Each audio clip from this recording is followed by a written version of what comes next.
now.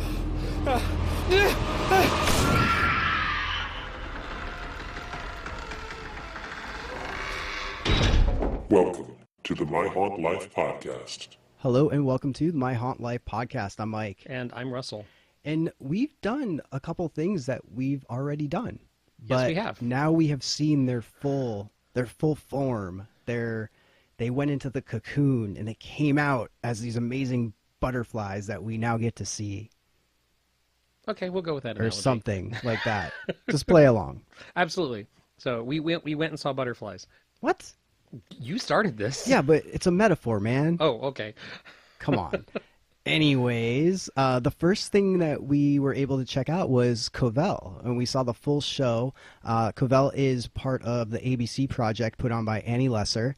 And first of all of the rest of her shows are sold out. So if you want to see this, pay attention to Facebook, pay attention to friends, see if anyone's getting rid of tickets, because the rest of the run is sold out at this point. Which, congratulations to her for that. Yeah, huge congratulations. And when we talked about this on the podcast, we went to a rehearsal and we saw the basis of the show, but not the full show. But I am so glad I went back to see this. Yeah, this was a wonderful opportunity. We became aware of that there were a couple of tickets left for opening night. So we made the leap. And I'm actually really glad. It's been really interesting for us, Mike, I think, because we saw the original test at Indiecade months ago, which was a very, very short sequence. And then we saw the rehearsal, which was not the full show, and we didn't see the pre and post aspects of the full show.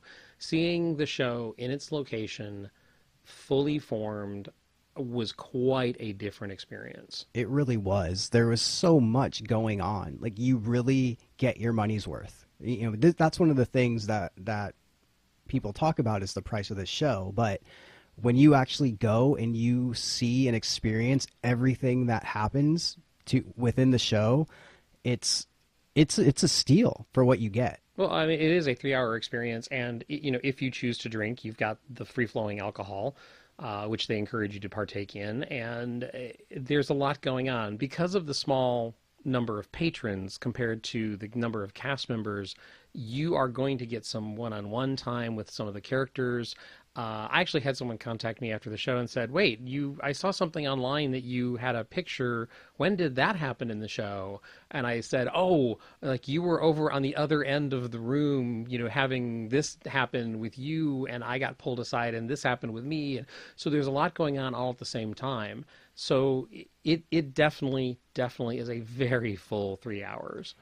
And one of the cool things about when we went is there were a few of our friends, but a lot of strangers. Yes. And at first, of course, strangers are going to be strangers. And at least with me, I'm somewhat awkward around people I don't know. But as soon as everything started, we realized we were all in this together. And, we went on someone's birthday. So automatically, anytime someone needed a volunteer, it's like, it's his birthday, and his mom was there and talking to all of us. And it was just, we became one big family to go through Ovell, which is another family. They're sort of like a performing troupe. Yeah, it's like a family of clowns. We mentioned on the last podcast, so this show has a very vaudeville, carnival, comedy aspect to the characters themselves. There's lots of flights of fancy about their background and their family history. So almost folklore and fantasy involved in a couple of them. So yeah, it's sort of a magical family that you are going to go see perform. And you're right. We definitely bonded, I think, as a group of people. Yeah, I think that's what made the show even better for me, because it just seemed so special with the crowd we were in. And and I think the reason for that, at least for me, Mike, is there are various times during the show when, well, let's back up. Once you get to where the show is going to be performed, you start meeting the characters of the show and you start interacting with them. You are given some information about your course during the evening. And the one-on-one started almost immediately for our group. And there are certain rules which are set up, and I'm not referring to the drinking game. I think there's, the rules of the world are set up fairly quickly. And, one of the things that you pointed to, Mike, is I think there was a lot of different levels of people with different levels of experiences of going into such small, intimate shows.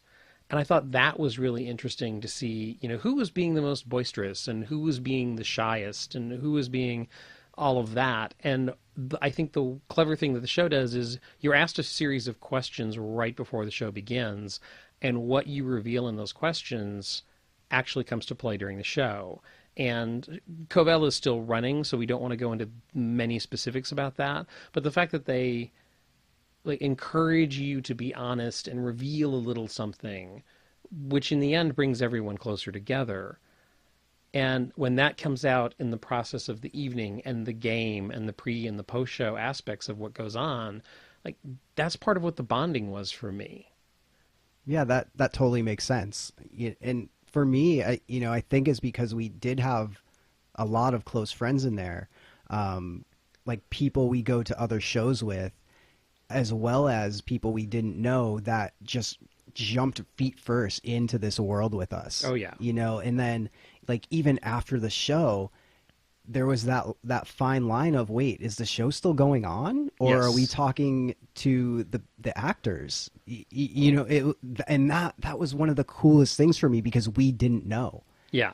And, the end of the night came and we still didn't know. And we left, and then we realized Who is who? Yeah, exactly. Good point. Yes, I wound up eating ice cream with someone that I was having that conversation with. Wait, are we still in the show? So yeah, it's quite an adventurous evening, to say the least. And I'm very, very happy that we were able to go back and that there were a couple of tickets available on that opening night that we grabbed. Yeah, I'm so super glad that we went back. This was such a good show, and a long show too, and I had so much fun. I hope that there are tickets available. If you're listening to this and you don't have a ticket, I really do hope that you're able to find one somehow. So like I said, keep an eye on Facebook and Instagram and talk to friends, see if they have extras or someone can't go, cancellations, whatnot. And check out Covell's website. Before you give that, Mike, I just realized something in what you were just saying, that we've been talking about secrets and emotions and connections and all of that, and at the very end you said, oh yeah, it was really, really fun. I want to reemphasize that. Right. This is a blast. We were talking about all the emotional stuff and the connections and how we bonded as a family and they bonded as a family in front of us, and but no, this is just really a good time. Yeah, that's a really good point because, at the core of this show is a game. Yes. And the game is hilarious at times. The game is sad at times. But overall, everybody had a smile on their face when they were doing certain things or laughing at someone else for what they said or did or had something done to them. Or accusing me of being mean to them. Or pointing at you. Yes. Or pointing at me. Yes. That was fun. So yes, definitely we recommend keeping an eye out for Annie Lesser's future projects and the idea that maybe some tickets might be available for Covell. So for more information on Covell and the ABC project, you can go to annielesser.com/ABC. On Facebook, ABC Theater, and that's THEATER. On Instagram, ABC_interactive. And also check them out on GoFundMe at gofundme.com/ABC_project. So, Mike, I have a question for you. Shoot. How did you hear about the next thing we're going to talk about? Well, I became aware of this in December. It came on my radar somehow. I think a couple friends did it, but at the time, there was so much going on between the holidays and trips and, personal stuff in our lives that I didn't really get a chance to go check it out. I think it was a really short run as well, just kind of like this one as that's happening currently. It's funny because the vagueness that you're talking about, I have the same thing. I don't remember. I swear I know someone who saw the original run of this show, and I don't remember who. But we are referring to a show called Firelight, which is being put on by the Stephanie Fury Studio Theatre. Now, I found out that somebody did talk to me about this show. Our friend Morgan had seen it during its earlier run. And that's how I, like, when this run came back, and I think No Proscenium made a reference to it. So I was really intrigued by it, but I didn't remember anything about it. I didn't remember anyone talking to me about it, just that people had gone to see it and liked it. So I definitely was curious about it. And some of the images that they were putting on Instagram are really just so beautiful. Yeah. And dude, for me, the show lives up to that beauty. This show was unbelievable. Like, it blew me away. And, you know, we always joke that I have no feelings and I have no emotions. Like, this messed me up. Like, this got to me at, like, apartment 8 level. Like, even more so. Wow. Yeah, like, I mean, we should probably go into what it's kind of about. so people can get an understanding. But yeah, dude, like, that ruined my day in the best way possible, if that makes sense, because it was so emotionally impactful. And for someone like me to say that, like, you know, that's something special. Interesting. Why are you looking at me like that? I'm just making mental notes. So jeez. Maybe, Mike, we should talk about what the show is about. I just said that. Okay. Stop making mental notes and pay attention. So would you like to take the reins on this? Go for it, so I can stare at you weirdly. It's about love, but it's about so much more. It's interesting. Again, you know, anyone who's a regular listener knows that we hate spoiling stuff. So, but we're gonna talk about some of the subjects I think that are touched on or covered inside Firelight. At the beginning of the show, you are given a reference that love is something precious, but it's also something fleeting, and you don't ever really know how much time you're going to have with it when you have it. Do you think that's a fair way of putting that? That's a really good way to say it. So in the opening sequence, when that conversation started in odd, almost melancholy sequence featuring 3 voices, 3 performers, and then you're led into the show. And I don't know, this isn't, I was about to say sketch show, but that's so not applicable. You know, vignettes, scenes, whatever. You are taken through moments of love. Yeah, and how those characters deal with it. You know, some are good, some are bad, some make you want to slit your wrists right there. Wow. Yeah, it just, and again, not to say that it's all heavy stuff, but it is very reflective. And it's funny because I don't know how much people watching you did during the show. The staging of the shows, quite often you end up surrounding the scene or in a circle or moving into a space where you line the space.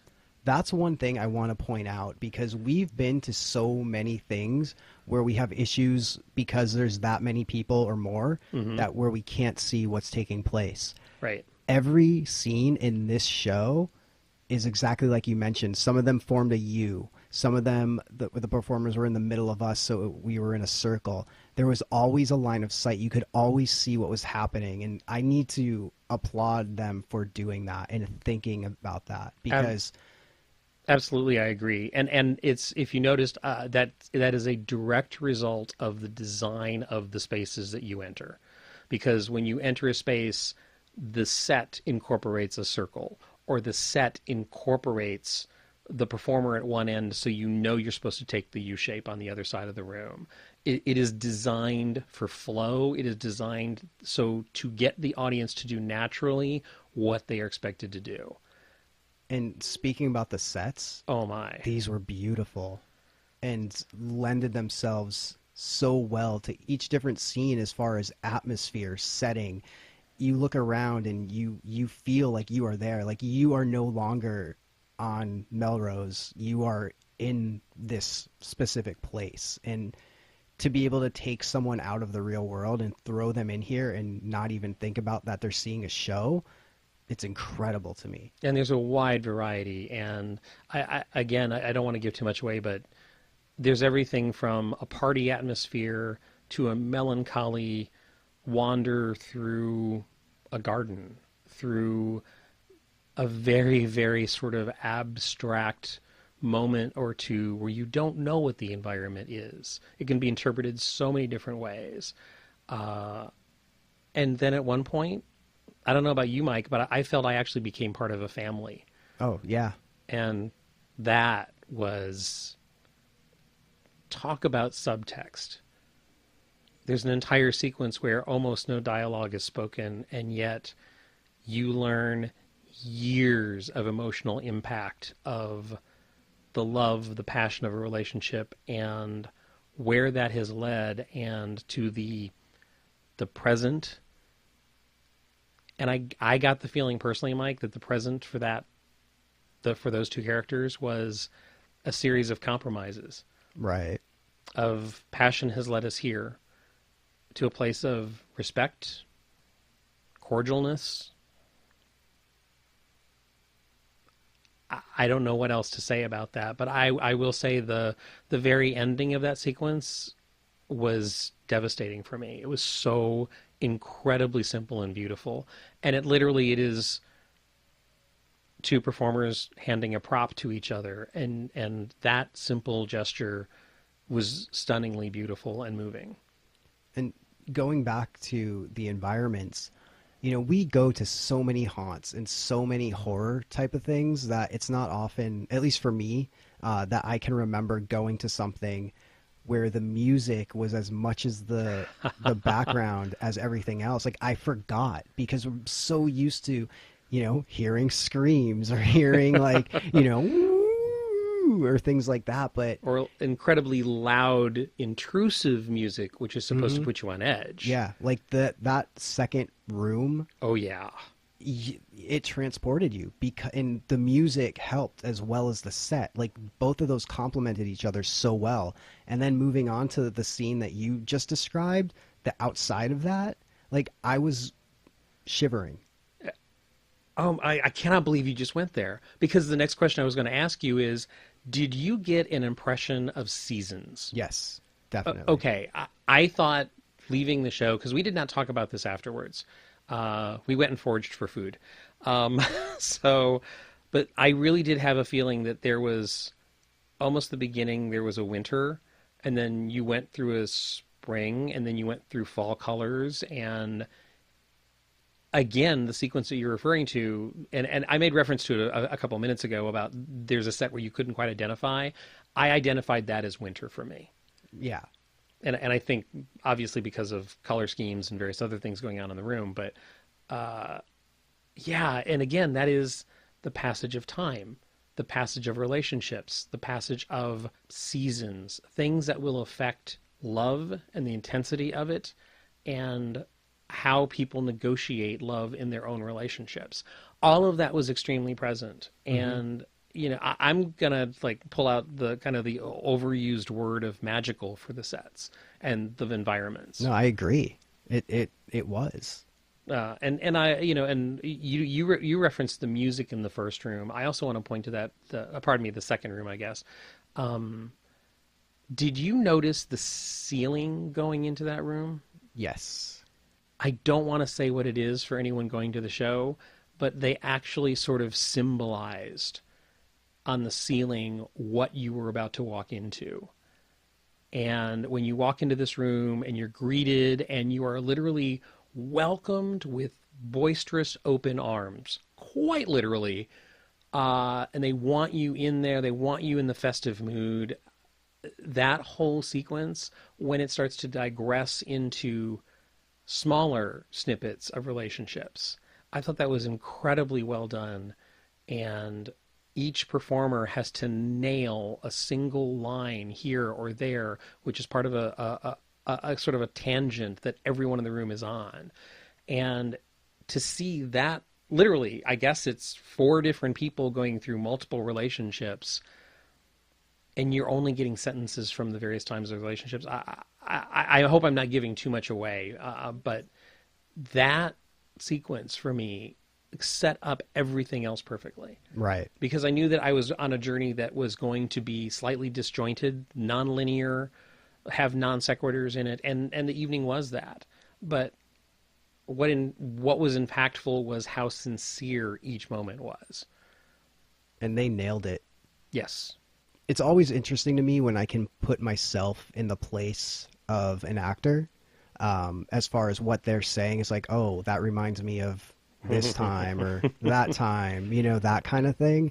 And all throughout this show, I mean, this sparked like memories of just like all the people I care for in my life, you know, from friends to like my mom and dad. And, you know, it like there's times where it really hits you where it's like, you don't know how long you have with them, you know? And it's like, oh, I mean, right now I'm getting bummed out, but it's so good. Like they do it so well. Yeah. It's an honor to witness it unfolding. Unfortunately, it looks like this weekend is the last weekend in this run. Hopefully they will do a remount of this, like they did from December till now. Please do a remount of this show. Yeah. We so want this show to come back. Yeah. People need to see this. People need to know about it. People need to experience it.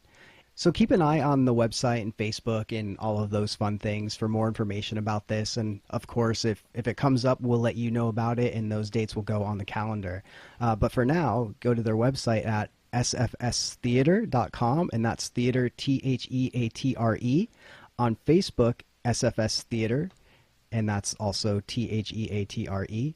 On Instagram, SFS Theatre LA, and on Twitter, SFS_theater.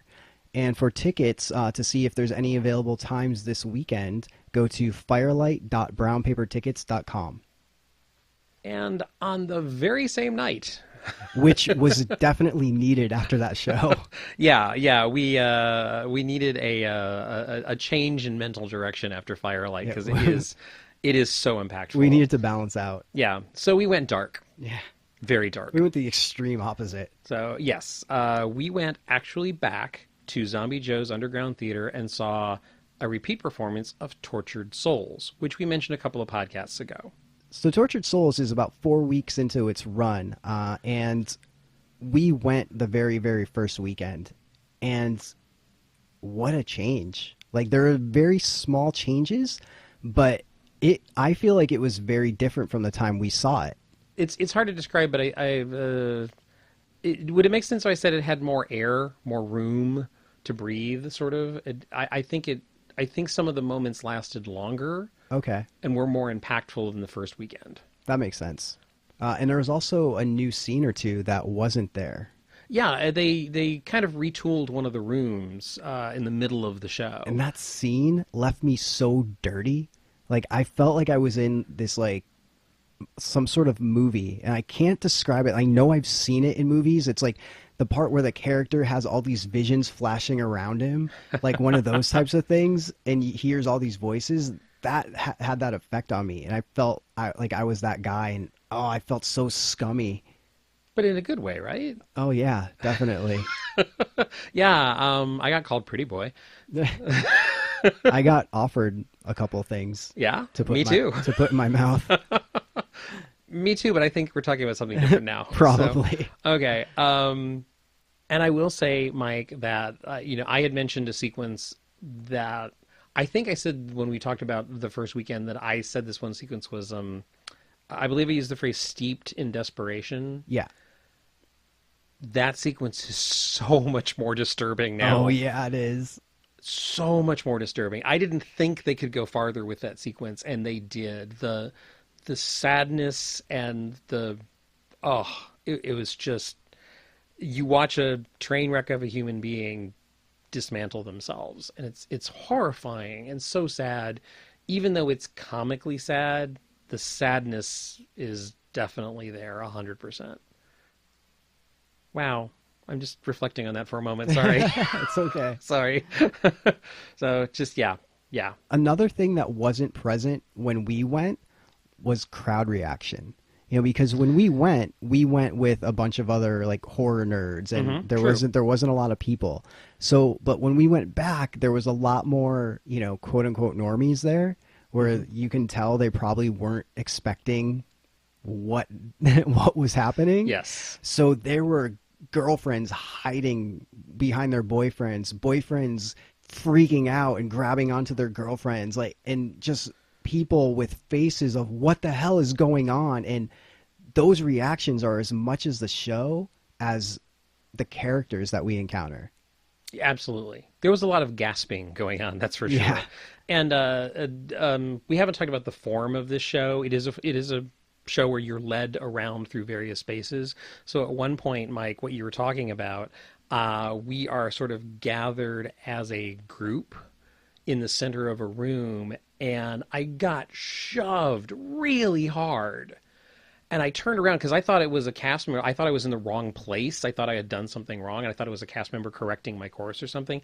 No, it was a really tiny, short little girl burrowing her way to the center of the group to hide from the cast. And she was dragging her boyfriend with her. Oh, wow. And she was like literally shoving the rest of us. Like, no, if we're forming a circle, I'm going to be the center of the circle. Like, it was very clear that she was not comfortable. And when that happened, I realized, holy crap, this is really affecting her. And I thought my reaction to that was good. I'm glad that it's having this sort of a reaction to her. I don't want anyone to go through anything unpleasant, but the fact that she felt the need to go find a safe place, I thought was really telling of how this show was working. Oh, definitely. Yeah, it was very interesting to see unfold. And I think when she got to the center, she was fine. Yeah, they can't touch me here. Yes, exactly. So Tortured Souls ends this weekend, unfortunately. But you still have time to see it. There will be 2 showings on Saturday, 11 and 11:45. And for more information, check out zombiejoes.com, on Facebook, ZJU Theater, and that's theater, Theater, on Instagram, Zombie Joes, and on Twitter, Zombie Joes. Okay, Russell. Yes. It's time. For? Remember last year within the Tension Experience? Yes. And we started nerding out randomly because things started happening. Yes. Things are happening with Lust now. But you have to say it. Things are happening with the Lust Experience. Okay, so I gotta make a confession here, Mike. I don't like to hear about that after I just say the Lust Experience. This is going to make you happy, I hope. So back in episode 41... we were talking about the Lust Experience and the fact that we still, to this, even though stuff is happening and we're about to go into the conversation about some of the stuff that's gone on, we don't have a sound effect. I mean, I just use the tension, like the dun dun dun. Yeah, I listened to it. Okay, so we were talking about, for now, we're going to just use that again. Right. So, all right, so, but I think that sound effect still applies. So, because there is tension already going on in the Lust Experience, right? Yeah. Okay, so, but you made reference to the lust for power, lust for wealth, lust for sex, lust for whatever, which is all listed on the website. Right. All right, so I'd like to pitch to you. This is a work in progress, but I have a little bit of incorporating the dun dun dun with something else, which I think might be our sound effect for the Lust Experience. Oh, God. So, do you want to give it to me again? I'm scared. Trust me, when have I ever misled you? Oh, Jesus Christ. Really? The Lust Experience. Lust. Oh, yeah. Oh, no. Oh, God, no. No. Come on! Really? No. Oh. It says tension, it says fun, it says sexy. But there's a whip. Okay, that personally isn't for sexy for me, but Yeah, why'd you put it in there then? Oh my God, that's I don't know if I can listen to that every podcast. I don't think people want to listen to that every podcast. I don't know. You're saying no. It's not about what I like, it's what about everybody else is like, so I don't know. Okay. So you're putting up for a vote? Yeah, if people like this, let us know or something like that, but I don't know. Lust. Oh, yeah. Oh, no! Just stop, Russell! No vote. No, that can't happen every podcast. Okay, I'll go back to the drawing board. Oh my good lord. What was your inspiration for that, by the way? Well, I mean, the beginning is because there's tension. There's tense stuff going on that just happened in the last week. Tell me about the whip more specifically. So I want it because I was originally go with the sound of duct tape. This isn't helping, is it? No. Because it's not about, we always say, like, me, because I like sex puns because they're funny. Yes. Always hoped Lust was about sex, but I don't think it's going to be about sex. I don't think it's going to be about sex either. So I don't know if we need to have sex stuff. Okay, all right. Or, if you're into whips stuff.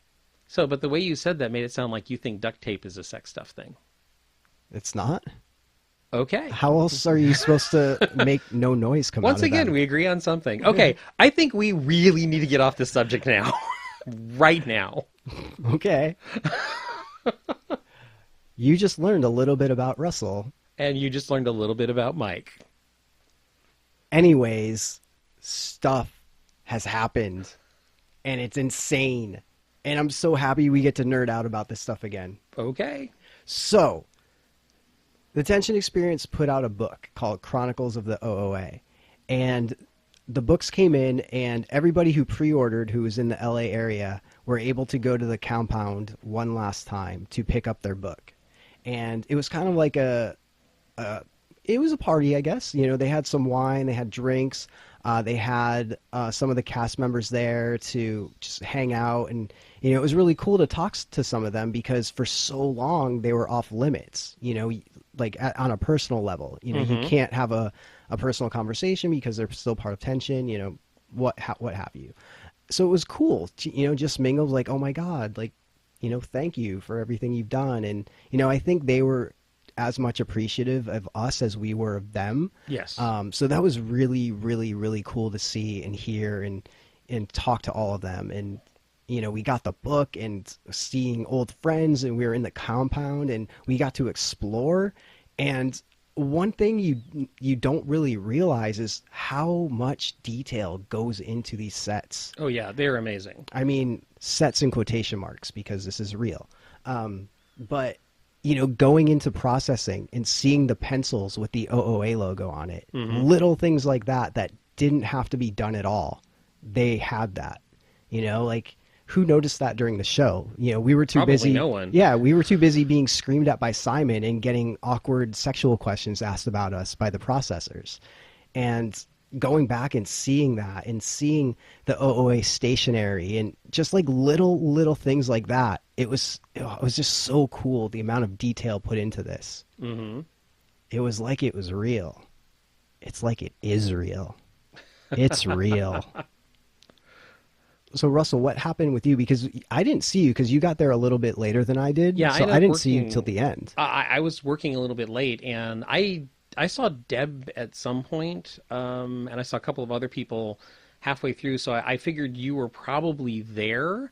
For some reason, we just never connected. And yeah, a couple of people, a couple of cast members came up and talked to me briefly. And then finally I sort of turned around and Sabrina was standing there. And I don't know if any people, if you're listening to this, you've probably seen pictures of Sabrina, who portrayed the role of Addison. She has a smile that, to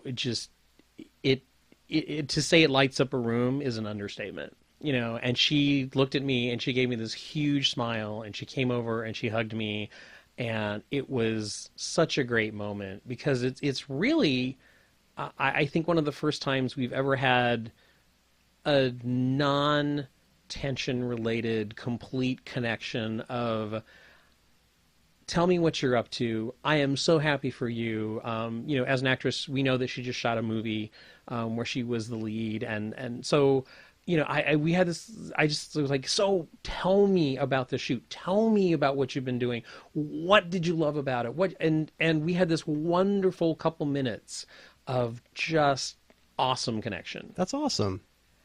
And then something happened. Ruh-roh, Raggy. We used to call it, when we were talking about the tension experience, some people would call it she glitched. Oh. And she didn't do that. At that point, somebody else kind of approached the conversation, and she looked up, and she sort of, I thought she was reacting to the person who was approaching us, and that person had called my name. And she just suddenly walked away, which was a really bizarre behavior, except here's what struck me as odd. She walked away, but she didn't walk back into the crowd. I was standing very close to the stage area of that room, which if you go to the stage left side of the stage, there's a corridor that leads back into the sort of like the bowels of the compound. Right. That's where she went. Oh. As if she was hiding. So I didn't know what to think of that. And this other person came up and was asking me questions. And I was literally like, I don't know what just happened. And our friend Morgan apparently saw the weird look on my face, because Morgan came up and said, "What's up?" And I said, "Something weird just happened." It's like, I have to go this direction. And Morgan followed me, and I followed the path that Sabrina had taken. But your path is your own. Thank you very much for that. Thank you. So I followed her around, and that corridor kind of leads around, I believe, the office room. If I remember correctly, I might have the layout of the compound. I believe that it leads to the massage room in the apartment. Okay, like if you go straight. We went beyond that. Okay. We went around all of that, and so if you just keep making right-hand turns, you end up back in the same location, and where everyone was eating cheese and drinking wine, and Sabrina was standing there in the doorway talking to someone, as if nothing had happened.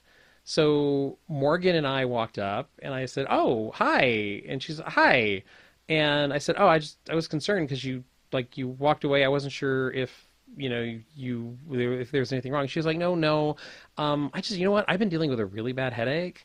And oh no. Yes.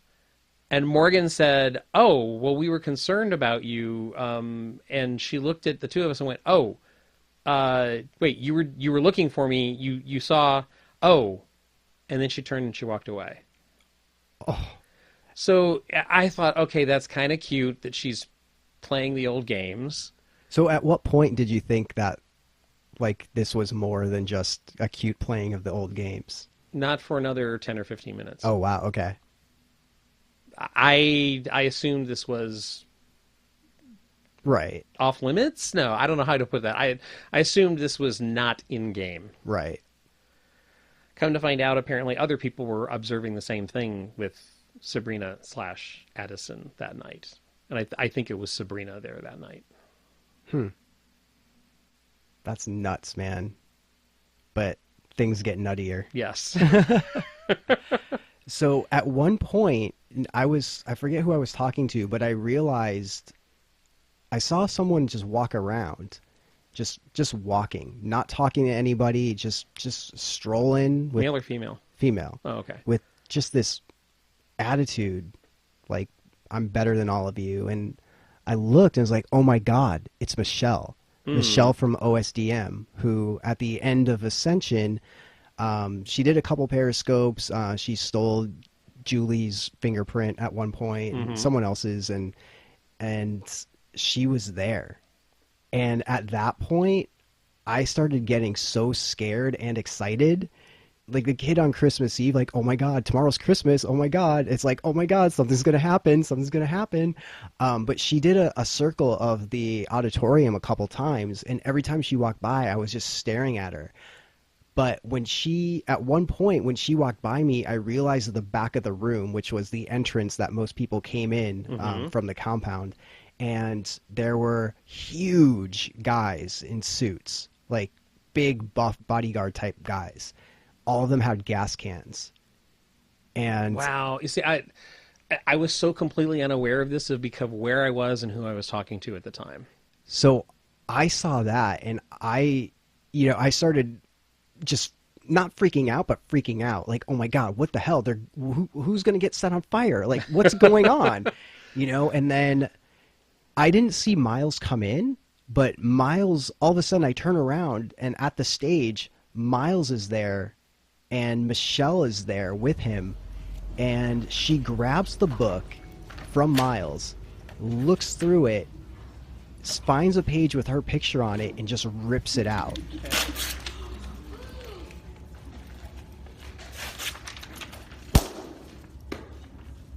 And then she says, More bullshit, lies, and propaganda.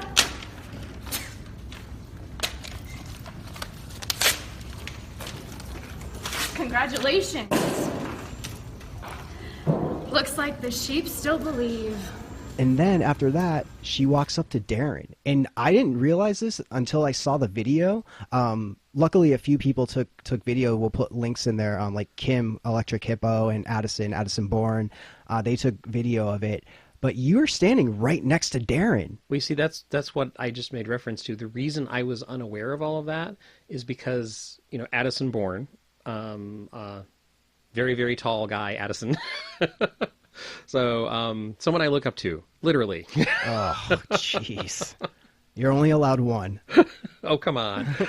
He and I were talking to Darren, and Darren was making a joke to Addison because Darren had noticed a credit of mine over the holidays, and he kind of like, you're not going to believe this, Addison. I was sitting at home watching TV with my kids, and Russell's name pops up on the and he was going into the story, and then suddenly he became really, really quiet.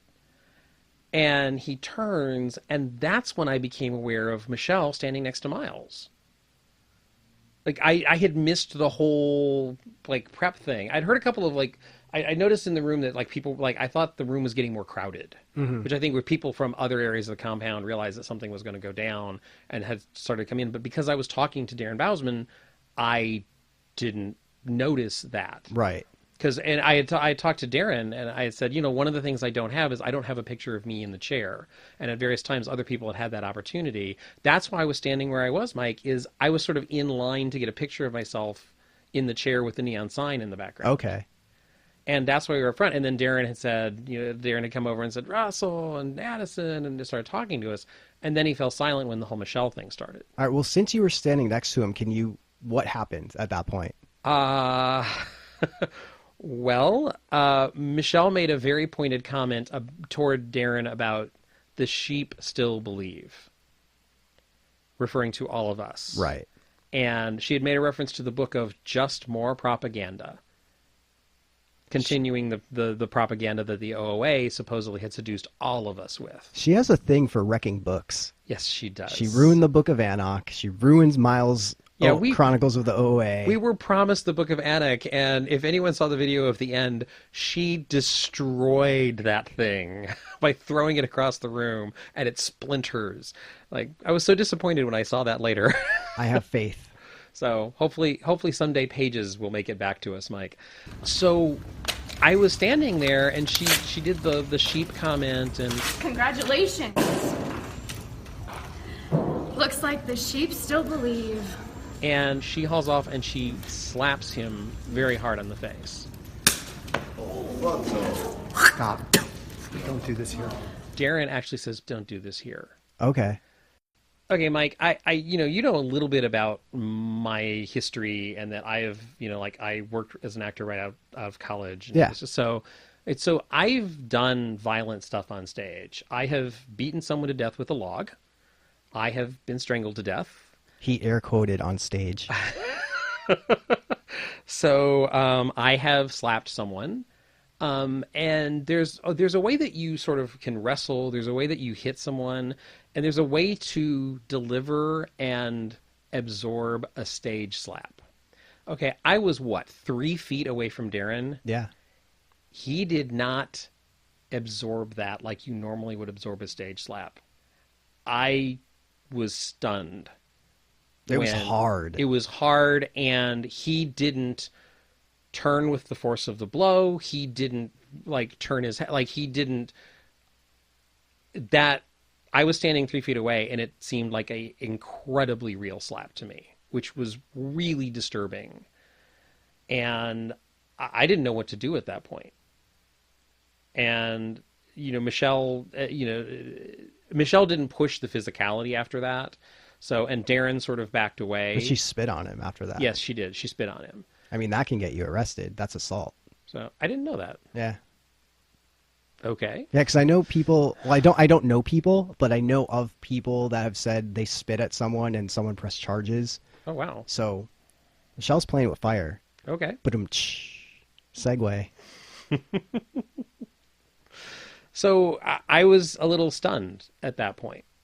All of us were. So do you want to take it from there?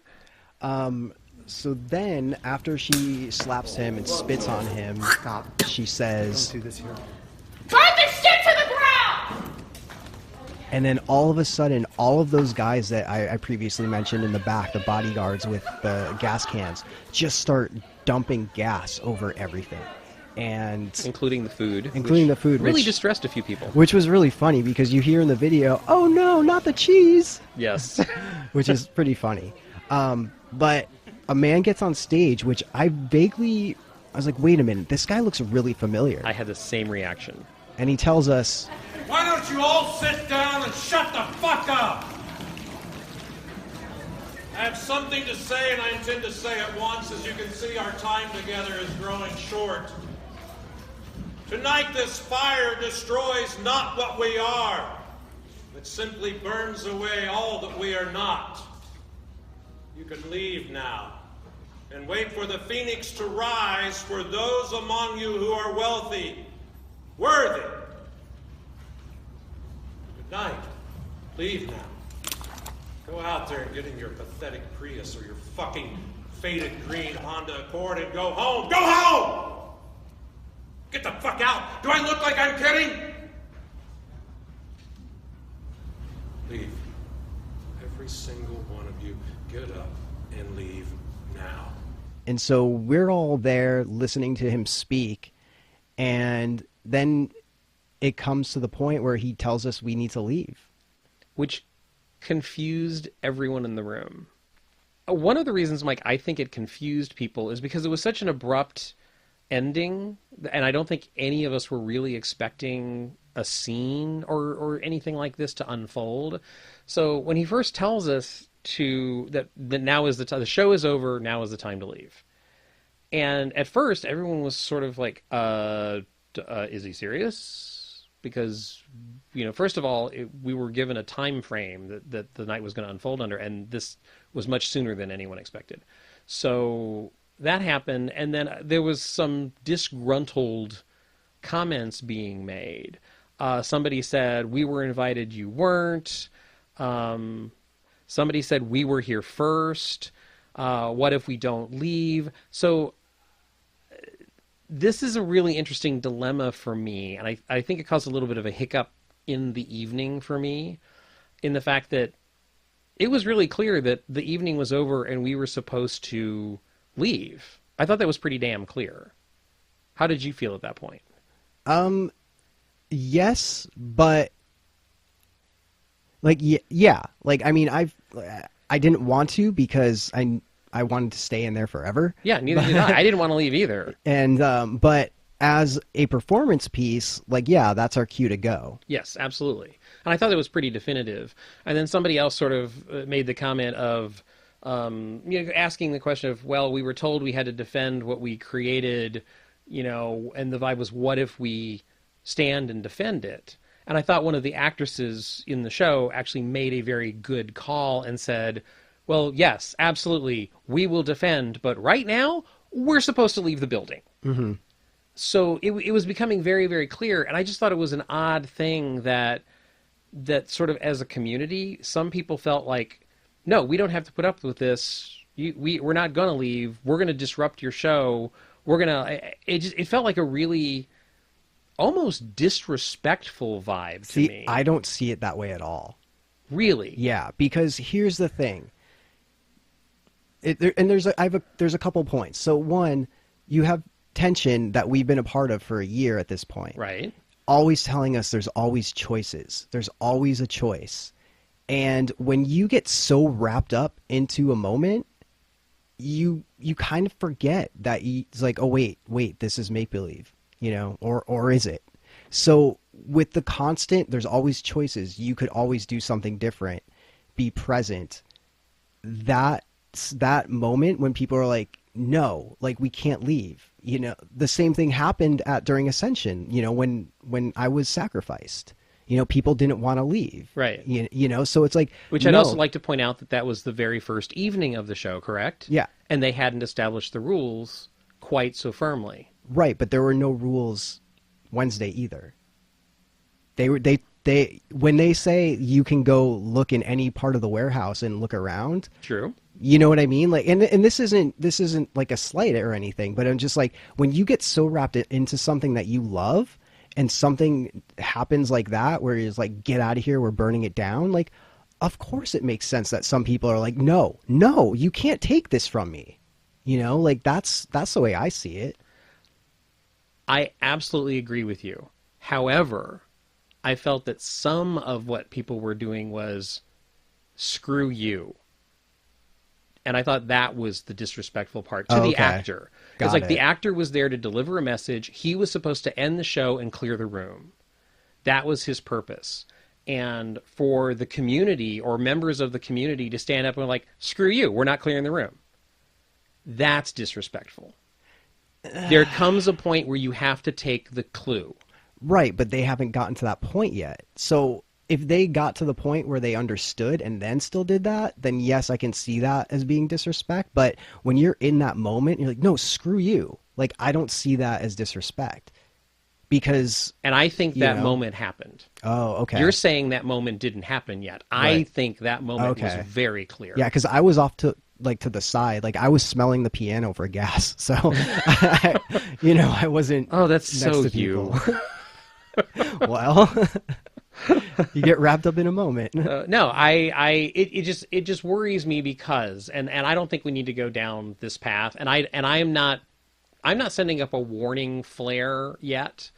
But do you remember last year the whole conversation of if a patron is shown physically accosting an actor, what are the possible ramifications of that? I see Wednesday night as a direct link to that conversation. And I believe that we possibly as a community moved one step forward to a physical altercation that should never happen. Yeah, I mean, I just don't look at it the same way as you. And like, I can see why you would say those things.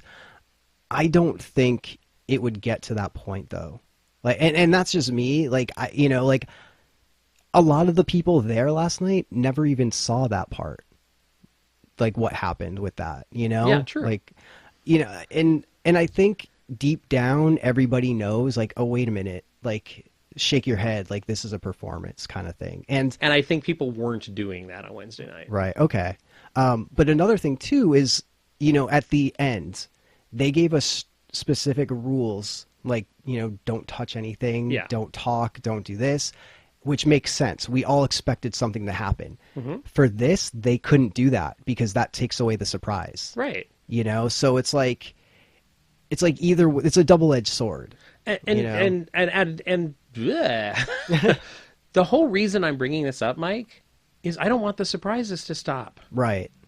I want them to keep surprising us. And if they have a community that every time a surprise happens, people in the community revolt and say, screw you, I'm not playing along with the surprises won't come. Yeah. I'm the only reason I'm having this conversation, and I'm not the only one having this conversation. A couple people came to me in the past few days and asked me how I felt about this. So among the community, I don't know, in chats, I don't know where it's happening. People approached me personally, wanted to know what I felt about this. And there are people more upset than I am about it. Mm-hmm. So I'm just bringing it to the conversation because I want the surprises to happen. When Michelle destroyed the book, there was such a gasp-worthy moment, and it rippled through the whole room. You felt it. You didn't hear it. You felt the reaction to that. Well, one of the scariest moments within anything that happened with intention happened to me, like, after that happened. And I was, like I said, I was on the side. All of a sudden, I see Miles, like, I want to say charging, but he wasn't running. He was just on a mission with a knife out, not holding a knife. Mm-hmm. He was holding a knife, but he had the knife out, like a foot and a half to 2 feet in front of him, walking by, just saying, someone's going to get cut.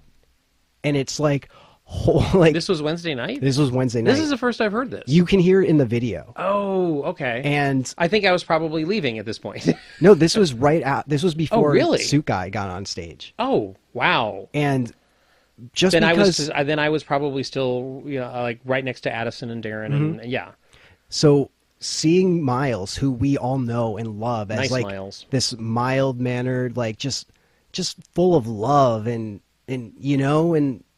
when we filmed the documentary, he came and hung out at the compound with us and talking to him, and he was like such a kind and gentle soul, and seeing him like it freaked me out. Like that was the point, like besides people pouring gas on everything and seeing Miles do this, like I was legit scared something was going to happen, like real life scared, like, oh my God, this is real, and it's like granted it only lasted a few seconds before, right, but the fact that they did it again and made me question reality at a freaking book release party. Yeah. Like that's incredible. Yeah, absolutely. And like I said, I want things like this to keep happening. Yeah. Because I thought Wednesday night was amazing.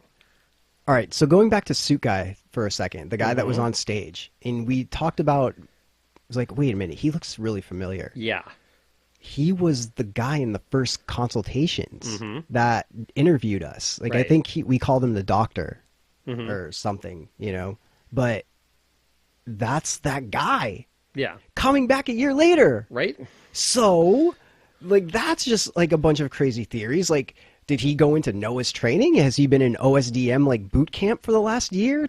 Because he's definitely seemed to be OSDM, like standing with Michelle and telling us all to leave while it burns. Well, I think that's one of the big questions now for me. There's now on the forums, there's all these theories popping up and all that. One of the things that I chimed in with on the forums is exactly how long has the OSDM been a factor? Because I think they've always been a factor, but one of the things that I thought was made clear at the end was that OSDM had let the OOA plan play out to some degree. Yeah. Because Michelle says, like, these ways aren't working, which means for her to say that, they had to have been given the chance to fail. So was it OSDM who took our phones? Right. So, and on the forums, I think it was Melissa was the one who pointed out, well, you do remember Michelle specifically said, this number of you turned over your phones. Yeah, and filled out the questionnaire. And so I know OSDM has always been a factor, apparently, but I wonder how long the power has been with them. Yeah. Because somewhere last year, I think there was a power exchange. Well, it's interesting that you go there because I think Brian Bishop talked about this. He thinks that OSDM was going to, kind of like let things just settle, but with Darren and Clint and Sabrina being on the panel in South by Southwest and then having this book release party basically saying that, yeah, this was our thing, we created this. OSDM gets pissed, shows up, is like, I'm gonna knock you back down a couple pegs. We're the ones in control, like we're the ones in charge. Don't ever forget it. Right. That certainly is in character for the entire story arc. Yeah. So then, if any of us got sleep that night, I don't know. But the next day, Maxwell posts that he got an email from someone and then a phone call. And in the email, he got sent a picture of the suit guy who, from our consultations, the guy who was on stage. And it was an inverted picture. Like the colors were inverted because what was in the picture was in the tension book. And it was also posted on Facebook a long time ago, or maybe Instagram. But the colors were inverted, and the inverted comes into play later, and we'll get to that. But within the email, there was also a cipher, and it turned out to be a Caesar cipher, and that translated into a theory of specular surface geometry, and it leads to this paper that was published, and it's all about reflections and things like that. So there's going to be a theme starting, and let's give a little bit more detail. I tried to read that paper. That paper's above my head.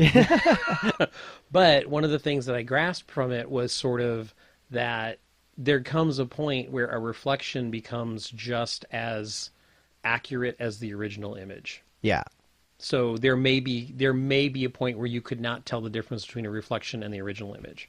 At least that's one of the things I got from the article. Yeah, and one of the things I read, I remember it stuck out because it said something about in the scene it will seem like the same or something like that, and it was like the fact that it said in the scene, it was like, oh, interesting. But yeah, so he got an email, and then he got a phone call from a woman, and we don't know who that woman is, but she ended the phone call with "never silent," which is pretty interesting. And then Leah gets a call as well, and she basically gets told a proverb from Confucius, which the first step is reflection, the second step is imitation, and the final step is experience. And also, I believe her call ended with "never silent," and they hung up. And if that wasn't enough, Brian Bishop told us about some things that happened to him while he was in Austin for South by Southwest because he was moderating the detention panel. So before he left, he got an email from Noah telling him that he's going to be in Austin to meet some clients and that perhaps they could find some time to chat. And the funny thing is Noah, being Noah, told him, "Don't puss out on me, Brian. This could be a very big deal for you." So a few days later, after the panel, he hadn't heard anything, so he emailed him back, and then he received 2 phone calls. The first one was from a woman, and she asked if we live in a post-fact society, and do you really exist if no one listens to your little panel? She then said that obtaining material goods like money is easy, but that he wanted something more, and that's why they were reaching out to me first. And I guess that has to do with something on his questionnaire that he said. So then she gave him a room number and a time. He asked for a hotel to go with the room number, but she just asked him to repeat the information and that Noah would be contacting him soon, and hung up. Then about a half hour after that, he received another call, and it was a man's voice, and he assumes it's Noah, and the man said, "I believe you heard from one of my associates. I think it's time we meet." And then he said that his schedule was busy and that he'd be in touch within the next couple of days. So the room number and the time that the woman gave Brian, granted they didn't give him any hotel, but I guess there was a meeting room with that same room number. It was called like room 308 or something like that. And so Brian went there at that time. No one was there. So he emailed Noah, and he wrote back saying that he had to leave Austin and was going back to LA. So Brian didn't get to meet Noah, unfortunately. So calls are going out now, and emails with ciphers and stuff. It's awesome, and things are going on. But back to the cipher for a minute. It's Giddy Mike all over again. It is. Oh my god. But anyways. But okay, so here's a fun thing. So I made a comment, or I made a thread about this on the boards, but the book release party was done on the Ides of March. So the Ides of March is when Caesar was assassinated. And then the next day, Maxwell gets a cipher that's a Caesar cipher. Okay, I'm willing to play along. And no, but it kind of all makes sense because, there was the rebellion to assassinate Caesar and to get his power and everything. It kind of fits within the story. So I have this crazy theory, like, what if Clint is trying to take the power from Darren? And so Darren's going to be the fall guy for OSDM, and then Darren will rise to power, and Sabrina's... You mean Clint will rise to power? Yeah. Okay. And then Sabrina is playing the role of Brutus in this. And, because of everything that happened to her throughout the last year with Ascension and Darren directing her and last-minute script changes and stuff like that. Like, Sabrina wants to get back at Darren, so she's a part of this with Clint, and they're this powerhouse together. It makes sense, man. I can destroy this in one sentence. Go for it. Sabrina's too nice for that. If she was too nice, she wouldn't just walk away from you, would she? So she had a headache. Helmet. She was wearing the helmet again, Russell. Okay, all right. I know that's a theory, and I admitted that her behavior at the book signing did remind me of some of what I saw the night that I encountered. And some of what you saw, she killed someone once, like 3 times a night for like 4 months. How can you say she's nice? I have a different perspective on Sabrina. She's Swiss, not stupid, Russell. Come on. Stop trying to put minuses in her life. Minuses? Yeah, negative. So Get it? Because remember, Sabrina minus Kern. Oh. Sabrina-Kern.com. That's a very, very meta My Haunt Life joke. That's what this is all about. You don't know what's real and what's not. Okay, all right. So moving on from there, I don't know if I see the whole Clint being, trying to assassinate Caesar, aka Darren. Oh, it's fine. It's just a lot of coincidences happening. The Ides of March, Darren is like our Caesar. Like he's, I totally see it. I don't necessarily think I want to buy into it, but I will say this, Mike. It's like your brain, like, dude, I admire the hell out of your brain because I would never have connected those dots. Thank you. Yes, absolutely. That was meant as a compliment. Oh, and then another thing is Sean pointed out that Miles was going around saying he was going to cut someone. Caesar got stabbed. That is true. There's all these things. Okay, maybe there's some validity to it. Maybe I am being completely silly and naive and unconscious. But there's an even better theory. Yes. And I hate saying that because it's Larry's theory, and we know how Larry is, and he'll never let anyone live this down that we said it was a good theory. So, hi, Larry. But before we get to that, there was some random stuff happening on Facebook, and I think you were busy doing that work thing. Yes. So you couldn't keep up. I could not keep up. So Clint made a post on Darren's Facebook basically asking him if he was okay and to pick up the phone because he's been calling. It's something like that. And so the community, because we care, a lot of people made these memes of Darren's face on a milk carton. Yes. And, have you seen me? And, it was kind of funny, It was humorous. And you go to Darren's page and all you see in his photos are at least pictures of him on a milk carton. But so there was this theory going around that no one saw Darren leave the compound. So did he burn up? He told some of us he was going to be on a plane. What was happening? He's not answering Clint's phone call. Because he might have been on a plane. Yeah, or he burned in the fire. Okay. Because no one saw him leave.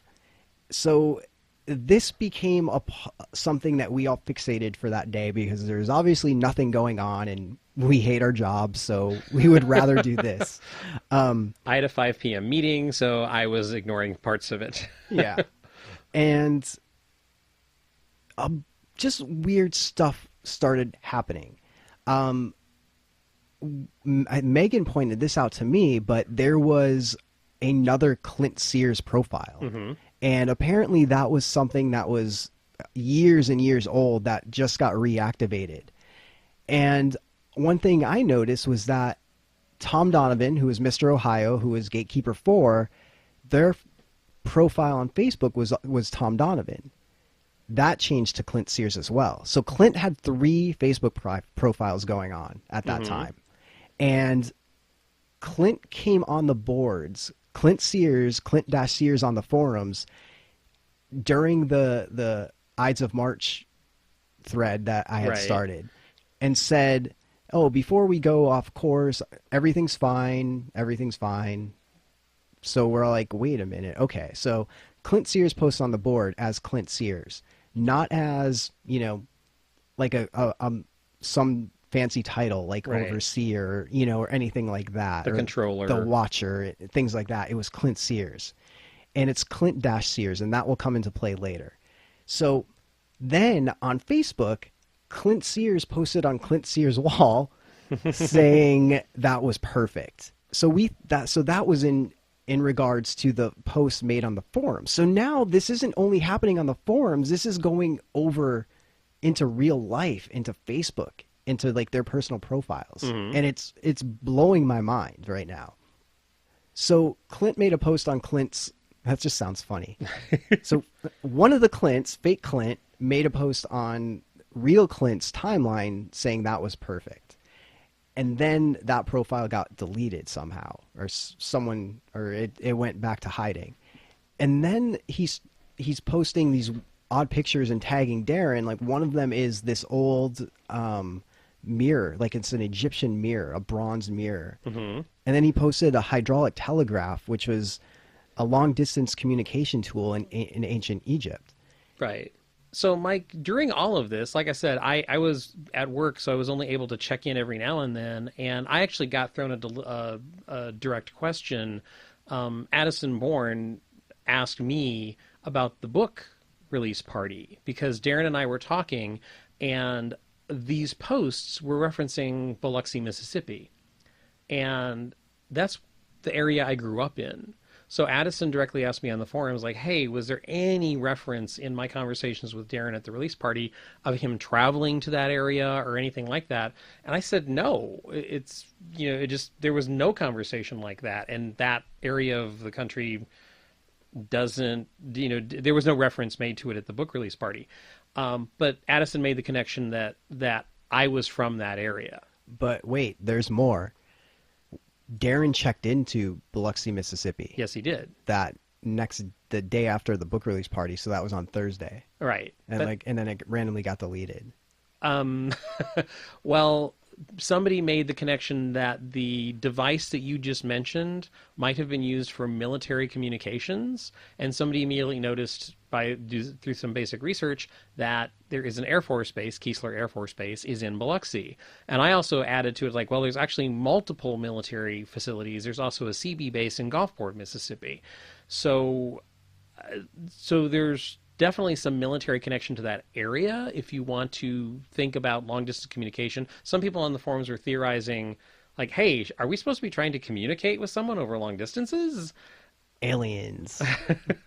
Well, here's another thing. Sorry to jump in, but on Fake Clint's profile, mm-hmm. he changed his header image on Facebook to this an image of I believe it was a horse or a deer. Yes, with a Katrina plaque next to it. Right. And where is that? That is in Edgewater Mall, which is the mall I used to hang out in. In what city? In Biloxi, Mississippi. Dun, dun, dun. That is the mall I hung out at with my friends and went to go see movies at through my first couple of years of college and through high school. Because they're talking, I grew up 20 minute drive from all these check-ins. So I was looking at that, and if I'm not mistaken, I believe that horse was created from debris from the destruction of Katrina. Everything that I grew up with on the coast of Mississippi was basically destroyed in Katrina. So people were starting to research the mall. Sears has a location in the mall. People were wondering if there's a connection with that. Because Clint Sears. Yeah, I thought that was a bit of a reach. Come on. So what you're saying is that you're not a plant. No, I am because not of all, a plant. all of these Mississippi things all of a sudden. I got to admit, I didn't jump in because of work, but I was enjoying the hell out of all these references to Edgewater and Biloxi, and the lighthouse in Biloxi showed up on the location check-in, and which there's a very famous lighthouse in Biloxi. So I was getting a kick out of the fact that they were kind of around my high school stomping grounds. Isn't that a coincidence? I'm not saying anything. So we have all of these things. We have a mirror and we have communication, and we're talking about all of these things about the reflection. And then Larry comes in and drops this theory bomb, which is really good. Oh, yes, absolutely. So his theory is about that this is Tension 2.0, and it's an alternate universe. It's like a shadow universe where, we keep talking about reflection. Reflection keeps coming up as a theme. Fake Clint posted a picture of a mirror. So there's a theory that everyone is going to be a reflection of themselves this go around. So that would explain Miles. That would explain the Clint Sears versus Clint Sears. Yeah, the dual profiles with one of the pictures being inverted. And then this goes with the theory of the term paper that the Caesar cipher led us to. Right, which is all about reflection, and you won't be able to tell the difference from the original to the copy. Right, exactly.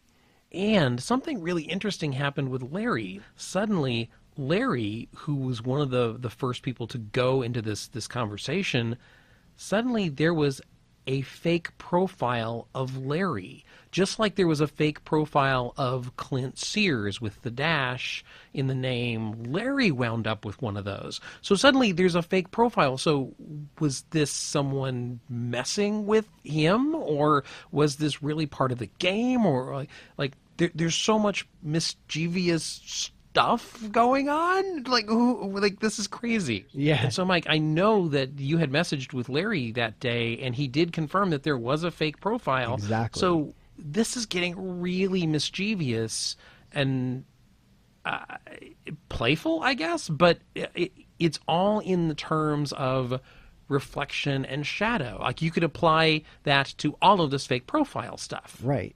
When you really think about it and put it into that context, they always said, like, lust is going to break our hearts. Mm-hmm. And what better way to break people's hearts than to have people that they think they know and love turn out to be the opposite? You have these kind and gentle people. If they turn into be like ranting and raving lunatics that want to murder you or something, that's crazy to think about. It's utterly fascinating, and you're right, it does have the potential of being emotionally devastating if you get invested in a particular character, and there are many of us who did get invested in characters. Not you, though. Who, me? I am not a delicate flower. I can handle anything. That's gotta come back to bite you again at some point. It just has to. It is an interesting theory, and we've already seen the hint of it with Miles. I think there's a lot of valid, especially when you go back to, is it the Confucius quote mm-hmm. that references reflection and imitation? So, yeah, I think Larry's theory, I think we need to keep it in mind. Yeah, it's a really good read. If you get a chance, definitely read through it. We'll put a link to it in the show notes because it's definitely worth checking out, especially if you're following along with Lust, and because it will kind of blow your mind. Yeah, it's really interesting. Good job, Larry. Before we wrap this up, because we're right in the beginning of things exploding all over the place with phone calls and ciphers and everything else happening, but I have a question for you, Mike.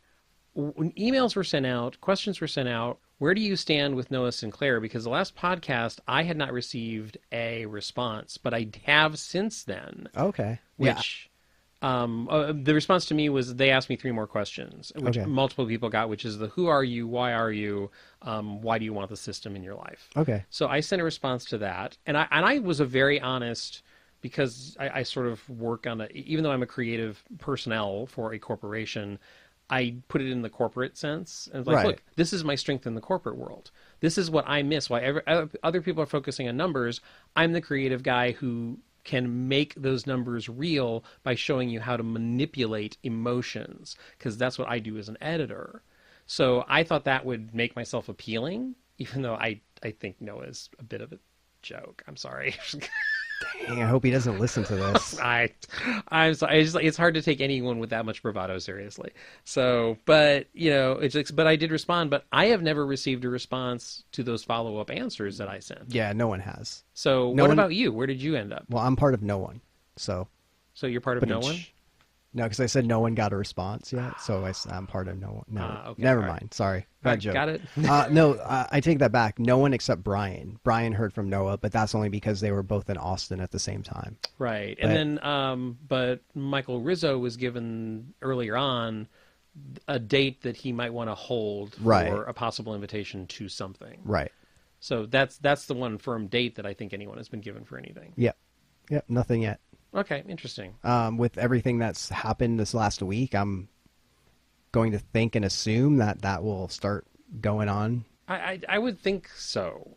Here's the thing. We still don't know where Noah stands. Like, we all think he's OSDM just based on everything that happened at the end of Ascension. I think so too, yeah. But what part of of OSDM is he? Because like, is he a higher up? Is he a lower? Like, is Michelle stepping on his toes? Like, going, you know what I mean? Like, Right. so there could be some sort of like rivalry between Michelle and Noah that we don't know about yet, or something. True. Where, you know, or maybe he's waiting to hear more about the things that Michelle is doing in order to, Or maybe I don't gauging the reaction to her appearance at the book release party. yeah, Because I guarantee you, she was making note of people's reactions. yeah, definitely. She's sharp.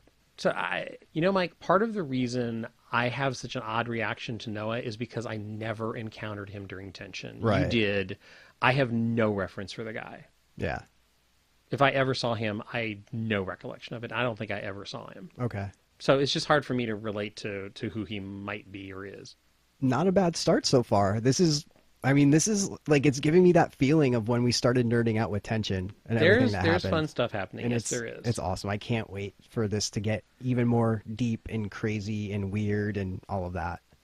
So if you want to follow around in these hijinks, you can go to thelustexperience.com, on Facebook, The Lust Experience, on Instagram, The Lust Experience, and on Twitter, Lust_experience. And for our good buddy Noah, you can find him at noahsinclair.com. Send him an email and he'll decide your fate. Something new that popped up this week is called Order of Bileth. And it's funny because we went to, after Spook Show, we went to the Destruction Derby. Night of Destruction. Okay, maybe that could be our lust thing. But it was funny because it was you, me, Deb, and Morgan. Yep. And as soon as we left and we got in the car, all of us, like, I think it was Morgan, it was like, who's Order of Bileth? And then we all look and it's like, oh, wait a minute, they're following us. Yes. And so then we all started nerding out, going to the website, sent them an email, got a questionnaire. So yeah, we're not exactly sure what's going on, but it seems to be, so far, they've done a dead drop on Instagram for someone. They seem to be going full swing, and they updated their website within a few days, and they seem to be very active. There's forums on the site and everything. So check it out. It's orderofbileth.com, and that's Bileth. They're on Instagram, Order of Bileth, and also on Twitter, Order of Bileth. And there's some new shows announced as well. We mentioned Zombie Joe's earlier in this podcast. Urban Death is coming back in April. Yes. Can't wait. It's going to be on Saturday nights, April 1st through the 29th. Also, Force of Nature Productions. It's something that we went to. They were the guys who did Fallen Saints. Right. During haunt season, we went to see them and put that on, and it was really good. Yeah, absolutely. And they have a new show called Tales from Tomorrow. And that's going to be on Sundays, April 2nd to the 30th. There's going to be no show on Easter, though, which is April 16th. Tales from Tomorrow are 5 original tales from a world eerily similar, yet far stranger and more twisted than our own. Sounds like what we were just talking about with Lust. I'm in based on that description. Yeah, and we know that they do good work, so already that's a win. It sounds cool. And you can find more information on them at fonproductions.com, on Facebook, FON Prods, and also Instagram and Twitter, FON Prods.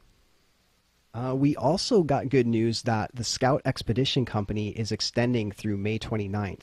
Their show, The Nest, sold out really, really quickly, and luckily they're doing an extension. That starts on April 1st, but the extension is through May 28th.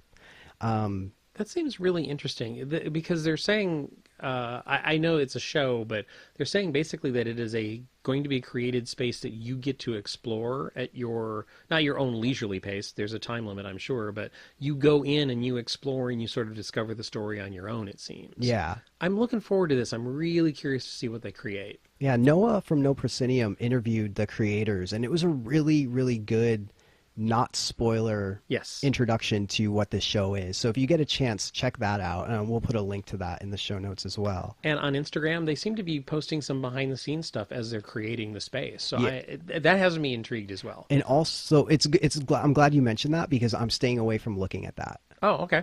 Because I don't want to. I like to go in not knowing much of anything.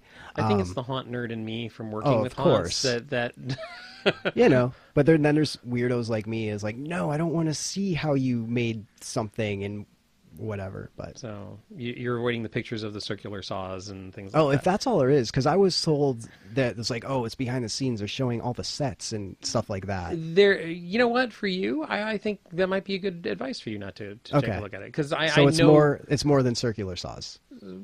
you see pieces, but to me, I didn't even register that it was a spoiler, because to me it's not. Okay. Fine.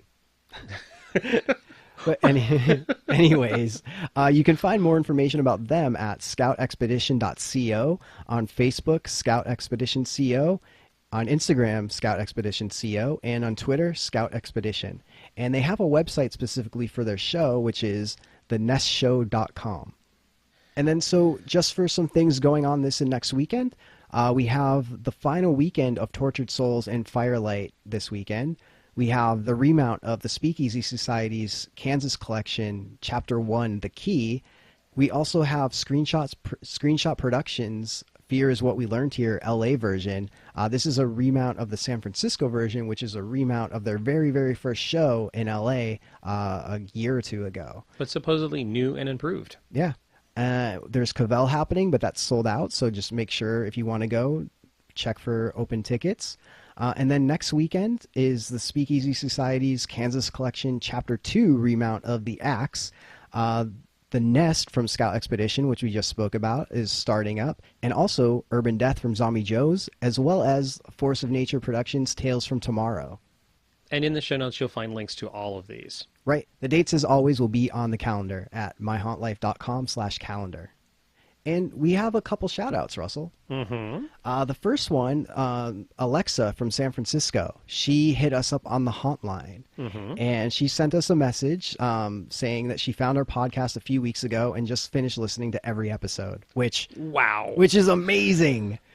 I mean, we're like, this is episode like 45, but we did like a couple 1 and 2 parters, so it's probably like episode really 48 or something. Jeez, there's binging and then there's binging. Well, thanks. Yeah, Alexa, thank you so much. And that's including like our like the 4 hours and 3 hour tension nerding out. Like, that's incredible. So she had a question for us, and I think it's a really good question for people. Mm-hmm. She found an immersive theater group in San Francisco that she wanted to check out, but tickets seem sort of expensive. Is there any way you guys could give me an average of how much it should cost? I know it's a tough, like, we can't say without knowing what it is, how long the show is, the set design, how many actors. There's so many things that go into it. But I feel, we joked about this, but I feel like the average is $1 a minute. Like, when we talked about something, it's like, oh, it's 2 hours long, but it's $100 ticket. It's like, oh, well, that's less than $1 a minute. Yeah. And that's kind of like the joke we keep going back to. But I feel because we keep going back to it, we keep like seeing like, oh, wait, that is kind of true. Depending on the show, yes, absolutely. There are certainly experiences. This is a really tough question, and I think you have to qualify a couple of things. For example, I mean, let's point to Cavell. Mm-hmm. The ticket price is steep there, but you're paying for an open bar, and they have to pay per person for the location to have certain things in place for the show. But with Cavell, it's 3 hours long. Absolutely. That's 180 minutes. Mm-hmm. The price is $175. So that is basically $1 a minute. Yes. We keep going back to that. Absolutely. Blackout prices range. You can pay over $100 for a 20-minute experience, but it's completely personalized. So, I've paid that much for a blackout show, but they used personal information in the show. It was only me going through, the entire cast was focused on me and interacted with me as I was going through. You're paying for that experience. So that is, to me, worth a little bit more than $1 a minute. So, Fear is What We Learned Here is a ticket. Their ticket prices seem to fluctuate based on location and length of show and, how large is the cast. Each of these production companies has to deal with number of cast members, who they're paying, number of crew, and location. Plus, props, scenery, whatever is needed to put the show on. Some of these shows use projections, so they have to produce whatever is being used in the projection. So you have to take all of that into consideration. My advice would be, if you want to know more about the show and you're trying to figure out if it's a value, simply ask questions. Like, hey, really interested in your show, want to learn more about it. Is it a one-on-one experience? How long can I expect to be in the show? Any special preparations I need to make? And I'm saying that like any special clothing you need to wear.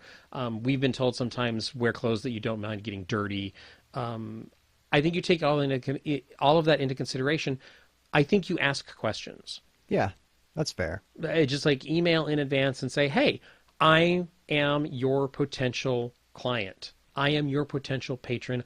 I am here with my wallet open. I want to support you, but I need more information. Now, Mike, you and I both know that we don't want spoilers, but I also, and I think this applies more to me than you, I want to know, do I need a change of clothes? Do I need to bring a towel? Right. Yeah. Am I going to be covered in blood at the end of this? And if they say yes, I'm like, woohoo, count me in, but I'm going to have my towel. Right. So preparation is great. And if you have that information, great. So I think price varies on all of these factors. But I do like your reference of $1 a minute. Yeah. And the more shows you go to, the more knowledge you will have towards different theater companies. Luckily we're in LA, so these shows happen a little bit more often. So we know what to expect when Speakeasy says they have a new show. We know what to expect when Blackout has a new show. But you kind of build up knowledge, like a knowledge database in the back of your head. It's like, oh, Theater Group A is doing a new show. Okay, I remember them doing this, so I can expect this, this, and this. Or Theater Group B is doing this. Oh, that ticket price is way higher than what I'm used to, but they're doing this, this, and this. They're asking me to do this. They're asking me to fill out this form. They're tailoring it to me. So, okay, that makes sense to pay a little bit more money. When it all comes down to it, this is going back to Firelight, like that we talked about. Like, life is too short. You never know when something you love is going to go away. You never know when you're going to go away. So if you can afford it, do it, because we're all paying for experiences. And that's what life is really about, is, different experiences, and collecting those, and see what makes you happy. See what makes you want to do more. See what makes you want to create, see what moves you, makes you emotional. There's all those sorts of things happening. So, I mean, it's all up to you, but there's a lot of background that you can also do as well. Yeah, do some research, read reviews if you don't mind, like, running across the occasional spoiler. And I think Mike and I both know, we've talked about this recently with a couple of different shows, price tickets in Los Angeles are going up, and you have to budget. You have to plan your expenses if you're going to play in, any theater arena. It's like, I subscribe to a couple of different theaters in town. It gets costly when you subscribe to multiple theater companies. So I have to budget for that. And, several years ago, some of my haunt friends joked when they found out that one of the ways I pay for haunt season, Mike has seen what I'm talking about. I have this massive jar at home that I put at the end of every day my spare change in. And it adds up to hundreds of dollars over the course of the year. I put all of that spare change toward haunting. It sounds silly, but it works. It works. And when at the beginning of haunt season, when stuff like Delusion started appearing and I knew that they were coming back, I set aside several $100s because I knew I was going to be spending that on tickets. And it all came from spare change throughout the course of the year. What I'm saying is prepare, budget. We do it. Mike and I do it. We talk about what we're going to spend money on. Yeah, we live in an area where we have a wealth of shows to choose from. And that's a blessing. And I would certainly think that San Francisco is a growing market for this. Oh, yeah, especially with Nick and Screenshot being up there. Like, people create based on what they see. So hopefully now that Nick is doing stuff up there, other people that never took that step or that chance can see what Nick's doing. And it's like, okay, I can do this too. And then they start something. And then other people see both of them doing things. And then they start something. And it becomes a whole big thing where you're like, damn it, I wish there was only one thing now because now I'm broke. But it's a good problem to have. Yes. Hope that helped, Alexa. Yeah, hope so. But thank you for calling the hotline. or texting the hotline. Yes. Also, we met a couple people last night. Mike and I went back to Tortured Souls last night at Zombie Joe's Underground, and Brandon and Brian walked up to us and apparently recognized us, and also Zombie Joe had made reference that... Zombie Joe, shaking my head at you. Zombie Joe had made a loud reference to the fact that My Haunt Life had returned. So after the show, Brandon came up and said hello to Mike and me and just expressed a thank you because apparently he doesn't live in the immediate close Los Angeles vicinity, but we had made him aware of several different shows, and one of the reasons that I guess he was at Zombie Joe's was because he had heard us talking about it. And it's such a good feeling, Mike, when something that you love or I love, that you run into someone who has heard about it or at least given it a try because we've mentioned it here or you've mentioned to a friend who mentioned it to them. That it was a warm feeling. Yeah, but hopefully he liked it. I don't know if we asked him if he liked it because he could have hated it, and now it's our fault that we made him come up to it. He was smiling. Yeah, that's true. He was smiling. So Brandon and Brian, thank you very much for approaching us last night. It was really nice of you to say hi. And they do a home haunt. Yes, or they do. They used to. I don't know if they still do it, but if you do your home haunt again, definitely let us know. We'll make sure it gets on the calendar and everything. And seriously, thank you for coming out to us. Like hearing that like in person from people, like that means so much. Like the fact that we're, we like to think that we're helping in some ways, but when you tell us we are, it makes all the difference in the world. So thank you so much. So Russell, we couldn't have this podcast go on without some sort of beef jerky talk. Really? So yeah. So I have something from Debbie, actually. And what? You know she's the beef jerky queen, so... She is the one who inspired me to try my new flavors. So she sent me something I'm going to read. I usually eat traditional jerky, like the ones that are old-fashioned and dry with no sticky crap all over it. And those you can just let hang outside, because that's what they're made for. But Russell eats the bacon ones. Those aren't even jerky. They're just like cooked and marinated bacon, and that they vacuum seal. Those need refrigeration. Those bacon ones, if left out, would grow mold because of the fat content. Good jerky you can leave out like that. Fat is like jerky cancer. I don't even think that those bacon treats go through a curing process. And even if they did get dehydrated, the amount of sticky seasoning crap they put on it makes them hydrated. So it's not really dry at all. They're actually pretty moist and really fatty. Russell isn't eating jerky, technically speaking. He's eating meat treats that, yes, should be fridged if he doesn't eat it all within a week or so. Mike dropped. Wow. Deb, putting me in my place. Actually, I understand her point absolutely 100%. And I agree. And when I talked about doing the research that I had done about jerky, because I did notice on the packaging that I was seeing all these, like, you should refrigerate this after opening.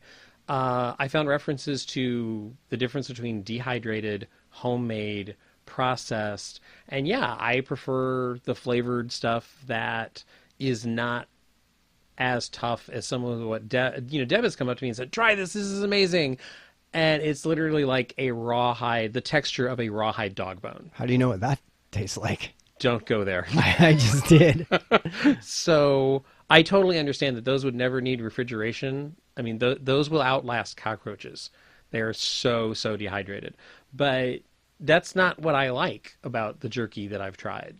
So I just lean toward sweeter stuff, more flavorful stuff. And yeah, the bacon barbecue thing, like that's part of that. That's fine. So yeah. But it's not jerky. It says jerky in big letters on the label. It's a marketing campaign. Okay. It's advertising. All right. I don't know. I don't care either way. I just like giving you crap.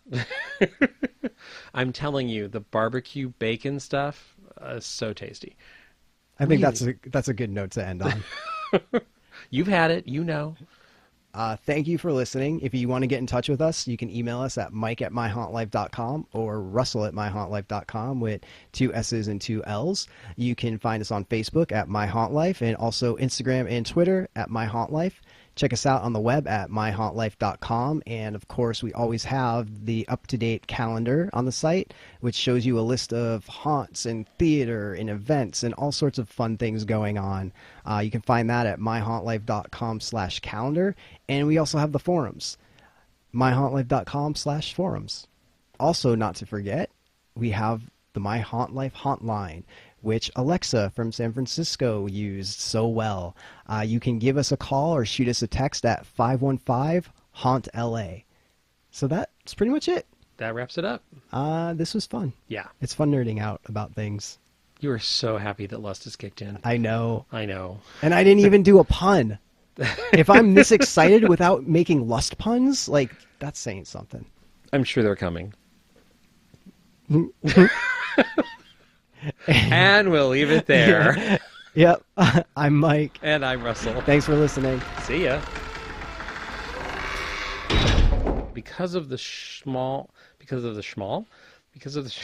It's short and small. I wouldn't be bragging about that if I were you. You're the one who said it.